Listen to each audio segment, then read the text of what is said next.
Bike మీద ఎంతమంది కూర్చోవచ్చునుల్లా ఒక్కరు కూర్చొని డ్రైవింగ్ చేస్తే మంచిగా కంఫర్ట్గా ఉంటుంది. ఇద్దరు కూర్చుంటే ఓకే. ఇక ముగ్గురు కూర్చుంటే కూర్చున్నోళ్ళకి ఇబ్బంది, తోలేటోళ్ళకి ఇబ్బంది, మీదికెళ్ళి పోలీసులు చూస్తే ఫైన్లు.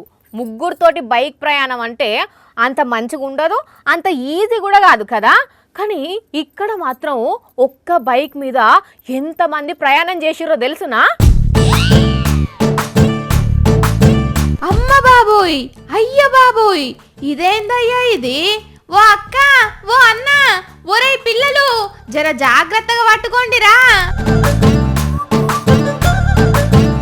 1 2 3 4 5 6 బాబోయ్, మొత్తం 6గురు కూసున్నారు.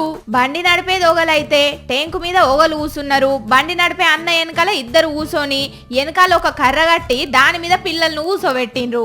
అయినా కూడా చూడుండ్రి బండి ఎంత రువ్వడిగా పోతున్నదో, తోలే అన్న కూడా ఎంత ఈజీగా నడుపుతున్నాడో. ఆటోలు ఎక్కినంత జనం ఎక్కిండ్రు.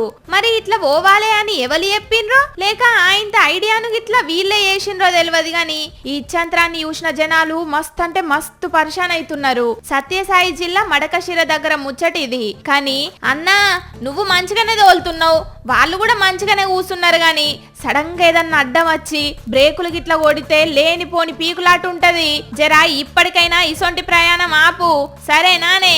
వాయమ్మా, ఒక్క బండి మీద 6 అంటే మామూలు మాటలు కాదు పోండ్రి.